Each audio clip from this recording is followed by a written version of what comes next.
మహాదేవుడును మన రక్షకుడునైన యేసుక్రీస్తు వారి నామములో శుభములు కలుగునుగాక. నేటి వాక్య ధ్యానము ఆమోసు గ్రంథము 2వ అధ్యాయము 13వ వచనం. ఇదిగో, పంట చేని మోపుల నిండు బండి నేలను అనగదొరుక్కున్నట్లు నేను మిమ్మును అనగదొరుకుదును. ప్రియులారా, ఆమోసు గ్రంథము ఈ మొదటి 2 అధ్యాయాలు మనం పరిశీలిస్తే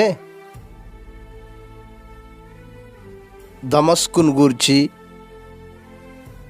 గాజాను గూర్చి, తూరును గూర్చి, ఎదోమును గూర్చి, అమోనీయులను గూర్చి, మోయాబీలను గూర్చి, యోదాను గూర్చి, వారు 3 సార్లు 4 సార్లు చేసిన దోషమును బట్టి నేను వారిని శిక్షిస్తున్నానని దేవుడు మాట్లాడుతున్నాడు. మనం చదివినటువంటి వచనంలో ఇశ్రాయేలు వారిని ఉద్దేశించి మాట్లాడుతున్నాడు. ఉత్తర రాజ్యమైన ఇశ్రాయేలు రాజ్యమును గూర్చి నేను మిమ్మును అనగదొరుకుతానని మాట్లాడుతున్నాడు. ఇంతకే వారు ఏం చేశారు? ఎందుకు అనగదొరుకుతానని దేవుడు వారితో మాట్లాడుతున్నాడు?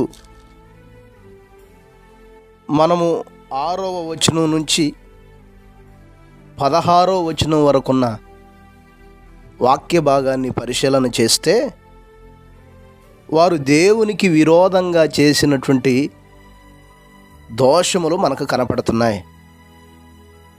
డబ్బు కొరకు నీతిమంతులను అమ్మివేయటం, చెప్పుల కొరకు పేదవారిని అమ్మివేయటం, దరిద్రులను దోచుకొనటం, దీనుల త్రోవకు అభ్యంతరం ఆటంకం కలుగజేయటం, తండ్రి కుమారుడు ఒక స్త్రీతోనే పాపం చేయటం,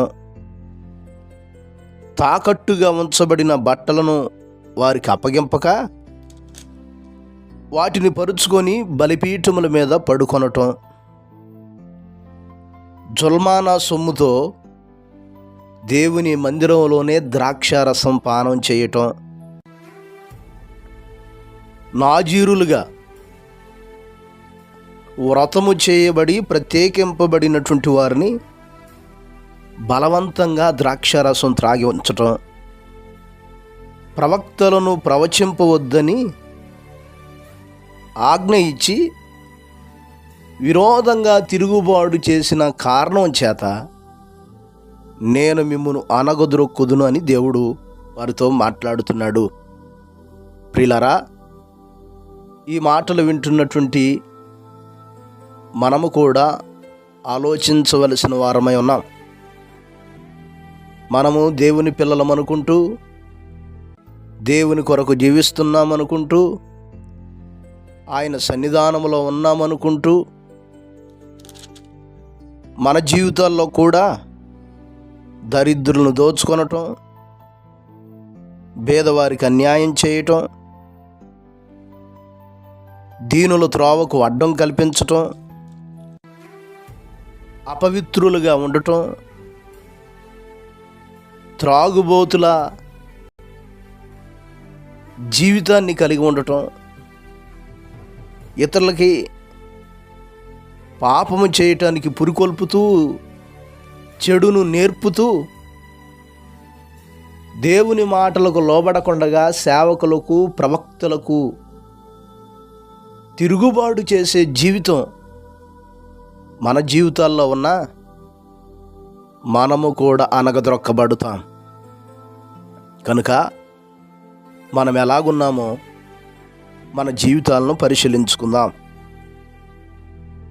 ఒకవేళ నీవు అనుకోవచ్చు, నేను పరాక్రమశాలినని, నేను బలము గలవాడనని, నేను ధైర్యము గలవాడనని, నేను వేగముగా వడిగా పరిగెత్తగలిగినటువంటి వాడనని. నువ్వేది కలిగి ఉన్నా దేవుడు అనగదొక్కి శిక్షించే సమయాన నిన్ను నీవు నీ ప్రాణాన్ని కాపాడుకోలేవు. కనుక జాగ్రత్త. దేవునికి విరోధమైన ప్రతి చెడును విడిచిపెట్టేద్దాం, అపవిత్రతను విడిచిపెట్టేద్దాం. తిరుగుడుతనం, త్రాగుబోతుతనం, వ్యర్థమైన జీవితాన్ని విడిచిపెట్టి సమస్తం పైన అధికారం కలిగిన దేవుని వైపుకు తిరుగుదాం. ఆయన అనుగ్రహించే ఉన్నతమైన మేలులు పొందుకుందాం. అట్టి కృప దేవుడు మనకు దయచేయునుగాక. పరిశుద్ధుడైన మా దేవ, గొప్ప కాపరి, అపారమైన మీ ప్రేమను బట్టి, ఘనమైన మీ నామాన్ని బట్టి మీకు స్తోత్రాలయ్యా. ఈ ఉదయకాల సమయంలో మరొక మారు మీరు మాతో మాట్లాడారు. ప్రతి చెడుని విడిచిపెట్టి మీ వైపుకు తిరగాలని, మీ మాటకు లోబడాలని మీరు మాట్లాడారు తండ్రి.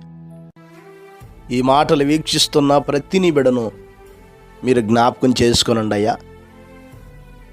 నమ్మకస్తులుగా, యథార్థవంతులుగా, పరిశుద్ధత కలిగిన వారుగా, వారి వృత్తుల్లో, వారి ధర్మాల్లో, వారి సకల కార్యాల్లో యోగ్యులుగా వారిని తీర్చిదిద్దుతూ రమ్మని ప్రార్థిస్తున్నాను.